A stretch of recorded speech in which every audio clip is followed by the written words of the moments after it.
আজকের ক্লাসটাতে আমরা একটা বায়োগ্রাফি রাইটিং শিখে নেব। বায়োগ্রাফি রাইটিং লিখতে গেলে কিভাবে পয়েন্ট ওয়াইজ আমি কমপ্লিট প্যারাগ্রাফটা লিখব সেটা আমি তোমাদেরকে এই ক্লাসটাতে বোঝাবো।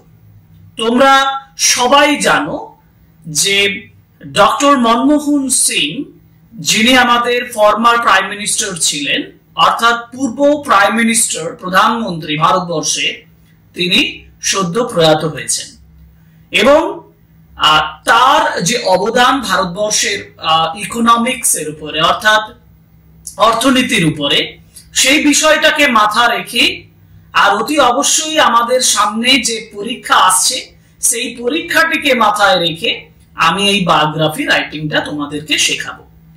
2025 এ যারা মাধ্যমিক এক্সাম দেবে তাদের জন্য এটা অতটা ইম্পর্টেন্ট নয়, কিন্তু যারা 2026 অর্থাৎ 2026 এ যারা মাধ্যমিক পরীক্ষার জন্য রেডি হবে, অর্থাৎ যাদের জন্য আমি অলরেডি একটা প্লেলিস্টের মাধ্যমে 1 by 1 ক্লাসগুলো দিচ্ছি, তাদের জন্য এই ক্লাসটা অত্যন্ত গুরুত্বপূর্ণ। তাই প্রত্যেককে বলছি এই ক্লাসটা পয়েন্ট ওয়াইজ কিভাবে বায়োগ্রাফি রাইটিং তোমাদেরকে শেখাবো বা জানাবো সেই বিষয়টা জেনে নাও, বুঝে নাও। আর বায়োগ্রাফি রাইটিং লেখার ক্ষেত্রে যে মুখস্থ বিদ্যা তোমার প্রয়োজন হয় সেই মুখস্থ বিদ্যার পদ্ধতিটাকে ছেড়ে দাও, ইজিলি ইংলিশ রাইটিং এর ক্ষেত্রে বায়োগ্রাফি রাইটিং কিভাবে পয়েন্ট ওয়াইজ লেখা যায় সেটা শিখে নাও। So welcome to English Edition channel. Today's class is about the biography writing or a paragraph writing on the life of Dr. Manmohan Singh.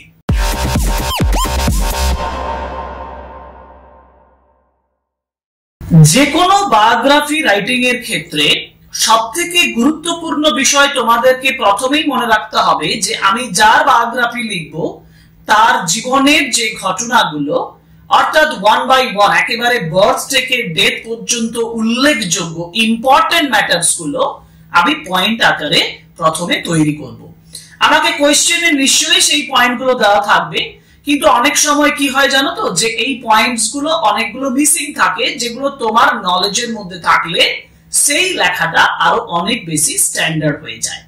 আমি চাই তোমরা ভালোভাবে স্ট্যান্ডার্ড ওয়েতে ইংলিশ লিখো এবং যাদের এই ভীতিটা রয়েছে যে আমি রাইটিংটা কিভাবে লিখবো, রাইটিং লিখতে গিয়ে আমার প্রচুর ভুল হবে, তারা অতি অবশ্যই এই ক্লাসটা থেকে সাহায্য পাবে। আমি প্রথমে ডক্টর মনমোহন সিং এর বায়োগ্রাফি লিখতে গিয়ে যে পয়েন্টস গুলো ফলো করব সেগুলো 1 by 1 একটু দেখে নিই। যেমন প্রথমে আমি যেটা দেখছি, দেখো স্ক্রিনে আছে, ফার্স্ট ফুল নেম বলেছি doctor Manmohan Singh, birth date and place অর্থাৎ তার জন্ম তারিখ এবং কোথায় জন্মগ্রহণ করেছেন, সেপ্টেম্বর 26, 1932 1932 এর 26শে সেপ্টেম্বর তিনি জন্মগ্রহণ করেছেন ইন গা, পাঞ্জাব, নাও ইন পাকিস্তান। গা পাঞ্জাবে, যেটা এখন পাকিস্তানে, অর্থাৎ 1932 বুঝতেই পারছো যে সময় ভারত তখনও স্বাধীন হয়নি, অর্থাৎ পাকিস্তান বলে কোনো রাষ্ট্র আলাদা করে নেই। অবিভক্ত ভারতবর্ষে তিনি এই গাহ বলে পাঞ্জাবে প্রদেশের একটা স্থানে তিনি জন্মগ্রহণ করেছিলেন। আর্লি লাইফ অর্থাৎ তার যে ছোটবেলাকার জীবন, প্রারম্ভিক যে জীবন, সেখানে তার একটা সিম্পল ব্যাকগ্রাউন্ড ছিল, সরল একটা ফ্যামিলিগত অবস্থান ছিল, strong desire for education. This is very important যে ডক্টর মনমোহন সিং এর একটা দারুণ ইচ্ছে ছিল, ডিজায়ার ছিল এডুকেশনের প্রতি, শিক্ষার প্রতি। সেকেন্ড যে সেগমেন্টটা, যেটা আমি এডুকেশন হিসাবে তোমাদেরকে পয়েন্ট আকারে দিয়েছি, দেখো সেখানে বলেছি এডুকেশন মানে প্রাইমারি এডুকেশন কমপ্লিট করবেন। প্রাইমারি এডুকেশন কমপ্লিট করার পরে তিনি studied at Punjab university BA and MA in economics in 1952 and 54। মনে রাখবে এখানে একটা জায়গা আমি কিন্তু তোমাদেরকে অতটা ডিটেলসে লেখাচ্ছি না, সেটা হচ্ছে যে যখন ভারতবর্ষ স্বাধীন হওয়ার পরে দেশ ভাগ হয় তখন তিনি ওই পাকিস্তান অর্থাৎ গা থেকে তিনি চলে আসছেন বর্তমান ভারতে। তাহলে এখানে তার এডুকেশনের দিকটা ডেসক্রিপশন করতে গিয়ে আমি ওই অংশটা একটু বাদ দিচ্ছি, কারণ ওই ডিটেইলসটা তোমাদের এখানে প্রয়োজন হবে না। ওকে, খুব ডিটেইলডে যখন বায়োগ্রাফি লিখবে, যদি তোমাকে 1.5 পাতা 2 পাতার মতন কোনো বায়োগ্রাফি লিখতে হয় about 500 or 600 ওয়ার্ডস, তখন তুমি ওই পয়েন্টস গুলো তুলতে পারো। যাই হোক, আমি যে এডুকেশনের কথাটা বললাম, studied at Punjab University BA MA in Economics in 1952 and 1956, sorry 54।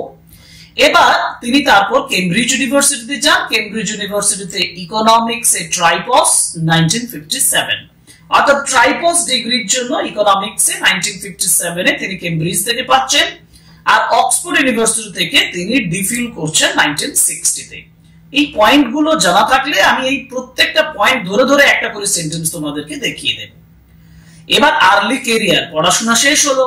পড়াশোনা শেষ হওয়ার পরে তিনি তার যে ক্যারিয়ার, অর্থাৎ তার যে কর্মজীবন শুরু হচ্ছে, সেখানে তিনি professor in Punjab University from 1957 to 1965, 1972 chief economic adviser in the ministry of Finance, 1976 secretary in the finance ministry, 1982 to 82 Planning কমিশনের চেয়ারম্যান হন, 1982 তে governor of the Reserve Bank of India, Reserve Bank of ইন্ডিয়ার governor হন 1982 তে, 1991 এর chairman of the University Grant Commission, UGC University Grant Commission, তার 1991 এ তিনি chairman হন। এবার আমরা ফোর্থ সেগমেন্ট যেখানে ভাগ করেছি, সেটা ইকোনমিক ক্রাইসিস 1991 এ তিনি সমাধান করেছিলেন, যেটা তার অ্যাচিভমেন্টের মধ্যে পড়ে। পলিটিক্যাল ক্যারিয়ার হিসাবে জুন 21 টু 1991 টু মে 15 1996, 1991 এর 21 জুন থেকে 1996 এর 15 মে পর্যন্ত তিনি ফাইন্যান্স মিনিস্টার অফ ইন্ডিয়া, ভারতবর্ষের প্রাইম ফাইন্যান্স মিনিস্টার, অর্থমন্ত্রী ছিলেন। এবার প্রাইম মিনিস্টার তিনি হন 2004 থেকে 2014, 2014 পর্যন্ত। এবার পার্সোনাল কোয়ালিটিজ এর মধ্যে যেটা অ্যাওয়ার্ডস এবং রিকগনিশনস, আমি দুই একটা সেন্টেন্স লিখতে হবে, এবং ডেথের কথাটা উল্লেখ করতে হবে। তোমরা পয়েন্টস দেখে নিয়েছো। এবার আমি এই প্রত্যেকটা পয়েন্ট, যেগুলো 1 2 3 4 5, এই 5টা সেগমেন্ট যেটা করেছি না, এই 5টা সেগমেন্টের উপরে কিভাবে প্রত্যেকটা পয়েন্ট যেগুলো বলেছি সেগুলো কিভাবে লিখতে হবে, এটা তোমাদেরকে দেখাবো। দেখো, ফার্স্ট যেটা ইম্পর্টেন্ট সেটা হচ্ছে যে তার ফুল নেম হচ্ছে doctor Manmohan Singh, birth place, birth date, early life. এটা লিখতে গিয়ে আমি একটা বায়োগ্রাফি যখন লিখবো, তখন ওই যে ব্যক্তির সম্পর্কে বায়োগ্রাফিটা লিখছি সেই ব্যক্তির সম্পর্কে একটা ইন্ট্রোডাক্টরি সেন্টেন্স লিখবো, যে একজন মহান ব্যক্তিত্ব ছিলেন।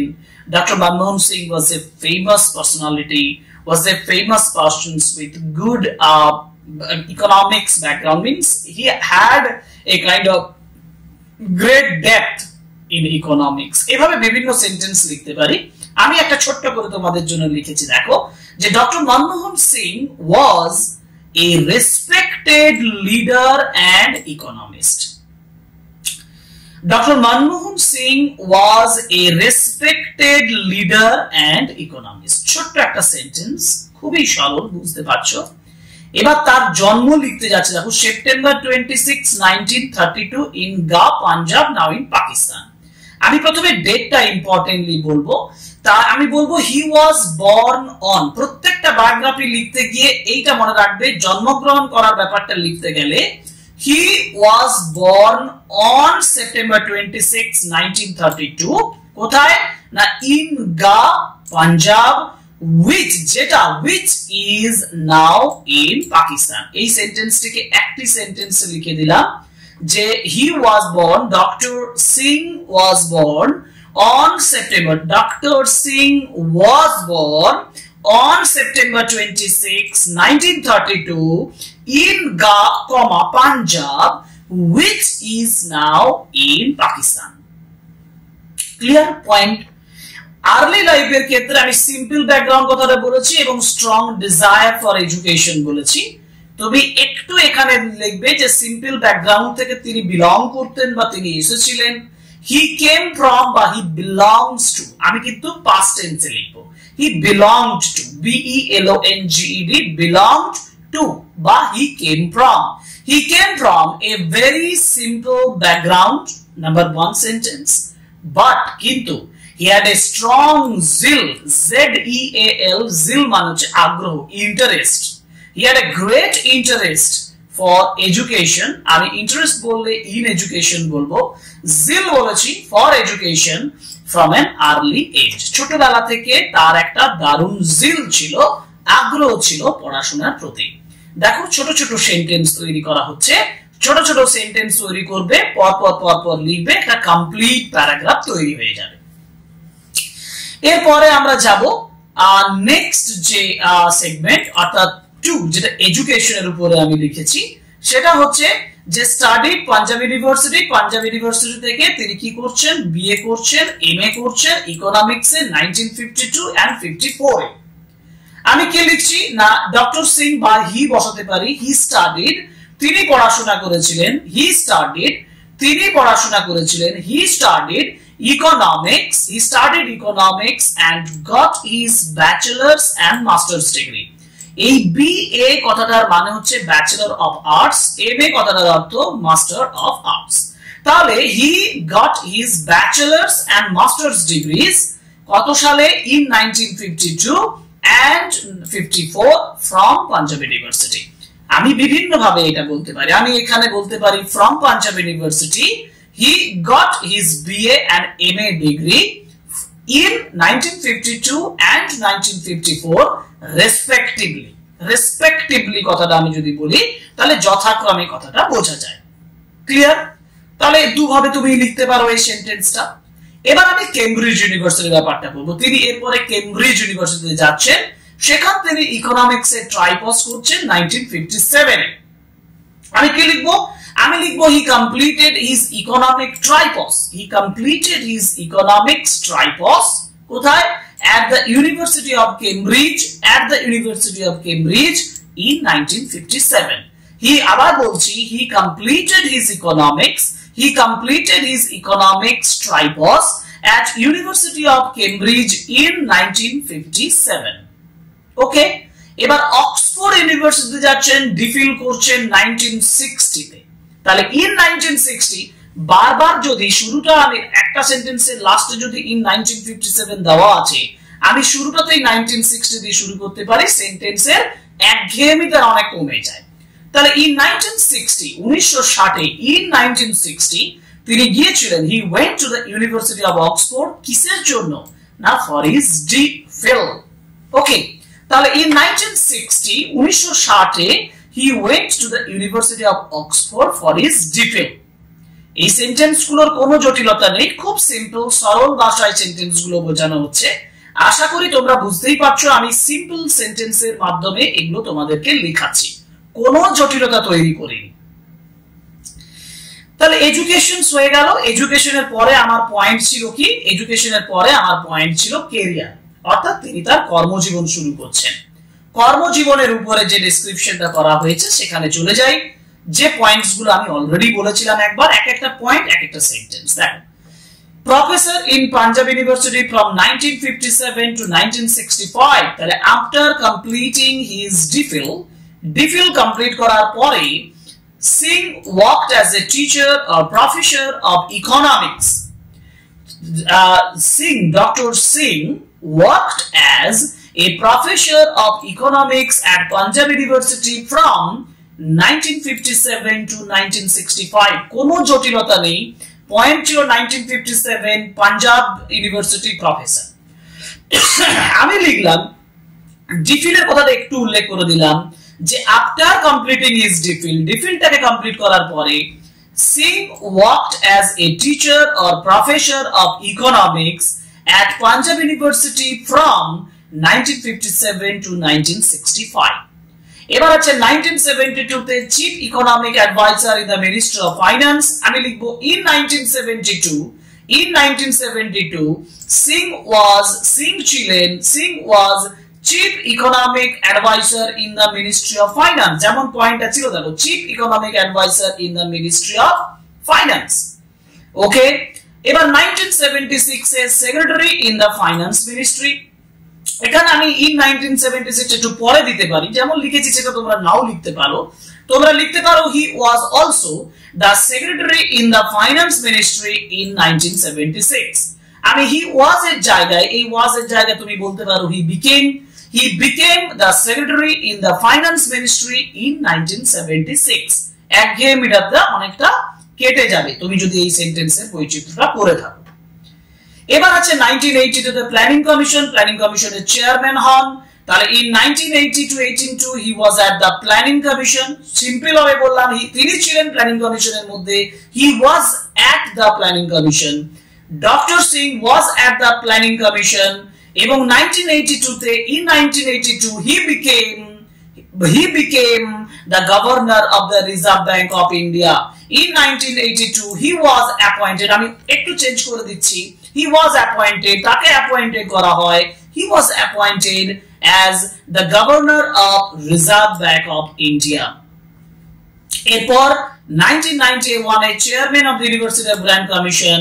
In 1991 he became chairman of the University Grants Commission। একটু সালগুলোকে পরপর in 1972, in 1976, in 1980 এভাবে যদি তুমি না করো তাহলে একঘেয়েমিটা কেটে যাবে।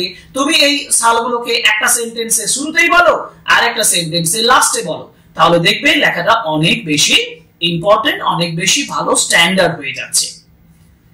নেক্সট পয়েন্টে যাব, আর্লি ক্যারিয়ারের পরে তার পলিটিক্স বিষয়ে যে বিষয়টা বলা আছে, কারণ তিনি এরপরে পলিটিক্যাল ক্যারিয়ার শুরু করছেন। যেমন 1991 এ আমি বললাম 1991 এ গ্রেট ইকোনমিক্যাল ক্রাইসিস হয়েছিল, অর্থনৈতিক সংকটের মধ্যে গিয়েছিল ভারত। সেই সময়ে তার ইকোনমিক সেই স্টেপটা কিন্তু ইকোনমিক ক্রাইসিস থেকে ইন্ডিয়াকে একটা নতুন যুগে নিয়ে এসেছিল, ক্রাইসিসটা মেটাতে সাহায্য করেছিলেন। আমি কি লিখবো না, in 1991 India faced a severe economic crisis, যেটা আমি একটু আগে বললাম যে 1991 সালে in 1991 ইন্ডিয়া মুখোমুখি হয়েছিল a severe economic crisis, একটা ভয়ঙ্কর অর্থনৈতিক ক্রাইসিস সমস্যার মুখোমুখি হয়েছিল। and Dr. Singh served as finance minister। Doctor Singh তখন ফাইন্যান্স মিনিস্টার ছিলেন।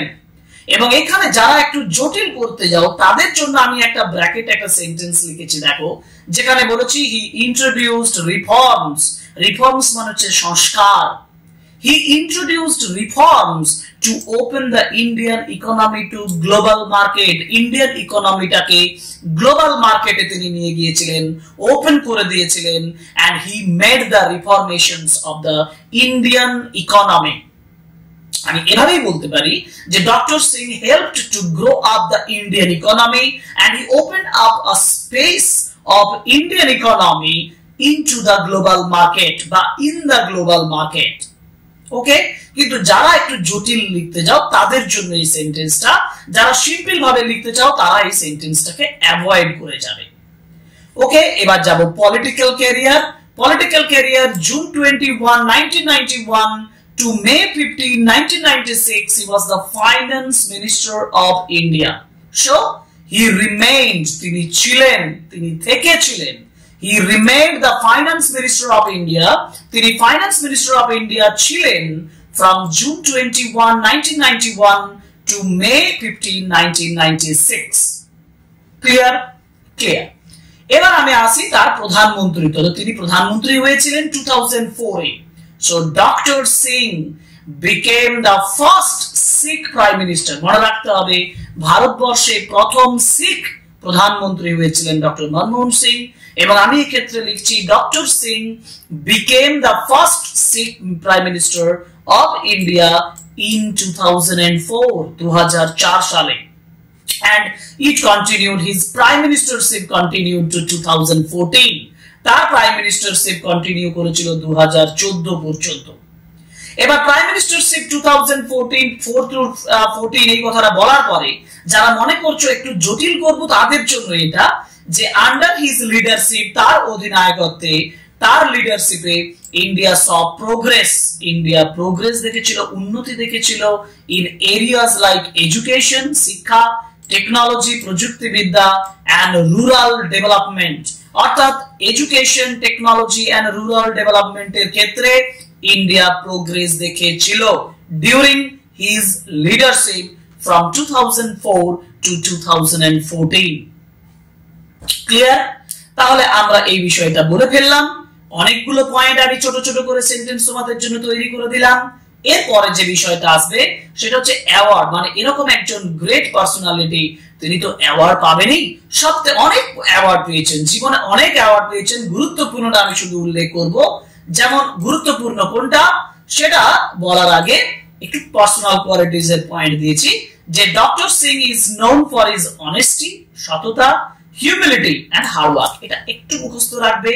Doctor Singh is known for his honesty, সততা, humility and hard work. Honesty, humility and hard work এর জন্য ডক্টর সিং বিখ্যাত ছিলেন, পরিচিত ছিলেন। এবার অ্যাওয়ার্ড, যে অ্যাওয়ার্ডস এর কথা আমি বলছিলাম, পদ্মবিভূষণ।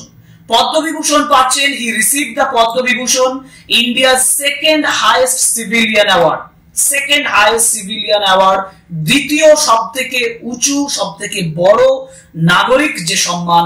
ইন 1987 তে হি received the Padma Vibhushan. Doctor Manmohan Singh was awarded, আমি অন্যভাবে বলতে পারি, doctor Manmohan Singh was awarded the Padma Vibhushan award, the second highest civilian award in 1987 এটা সবথেকে মানে পরিচিতর মধ্যে পড়ে, সবথেকে ইম্পর্টেন্ট এর মধ্যে পড়ে, যার জন্য বলেছি। এছাড়া অনেক অ্যাওয়ার্ড আছে, ছোট্ট প্যারাগ্রাফ লিখতে গেলে, ছোট্ট বায়োগ্রাফি লিখতে গেলে এই পয়েন্টস গুলোকে ডিটেইলসে অত বলা যায় না। এবার যাব অ্যাওয়ার্ডস এন্ড রিকগনিশনের আরেকটা জিনিসের, যেটা তোমরা পয়েন্টসটা উল্লেখ করতেও পারো, নাও করতে পারো, সেটা জাস্ট আমি রিডিং দিয়ে চলে যাচ্ছি। He also earned international respect for his contribution to economics and governance. He also earned international repute, international respect for his contributions to economics and governance. Okay, এবার যাব কনক্লুশন। কনক্লুশনের মানে ডক্টর সিং এর জীবন সম্পর্কে বলবো, যে doctor Singh was an honest person with a great human character. Doctor Manmohan Singh's life inspire students, তার জীবনটা স্টুডেন্টদেরকে ইন্সপায়ার করে। Doctor Manmohan Singh's life inspire students to value education, hard work and service to nation.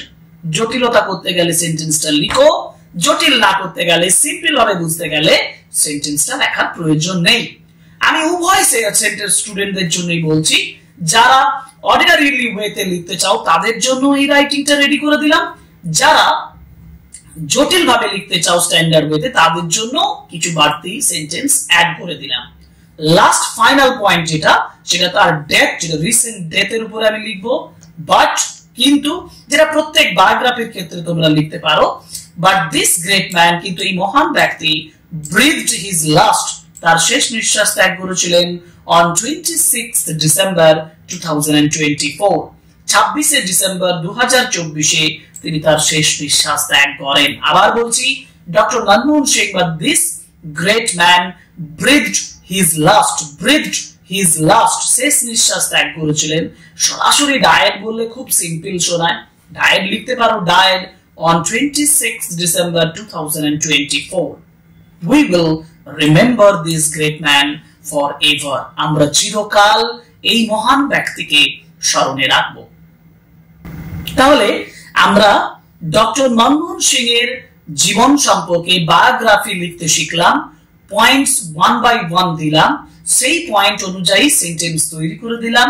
এই সেন্টেন্স গুলোকে তোমরা পরপর লিখে নাও, লিখে নেওয়ার পর একটা কমপ্লিট বায়োগ্রাফি তৈরি হয়ে যাবে, আমার কাজ কমপ্লিট হবে।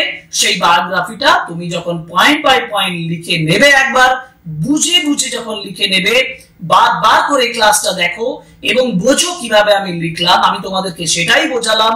সিম্পল ওয়েতে কিভাবে লিখতে হয় এই প্রসেসটা ফলো করো, বাকি সমস্ত ধরনের বায়োগ্রাফি তুমি ইজিলি লিখতে পারবে। আশা করি এই ক্লাসটা তোমাদের যথেষ্ট ভালো লেগেছে, তোমাদের উপকারে এসেছে, কারণ তোমাদের উপকারের জন্যই আমি এই ক্লাসগুলো নিয়মিত নিয়ে আসছি। আমি এই আশা নিয়ে এবং তোমাদের কাছে একটা ছোট্ট ফিডব্যাক, অর্থাৎ কমেন্ট বক্সে কমেন্ট, লাইক, শেয়ার আমাদের যে ভিডিওগুলো সেগুলো রিকোয়েস্ট করে এই ক্লাসটা এখানে শেষ করছি। and we will see you in our next class for you, the students, the dear students. Thank you very much. Goodbye.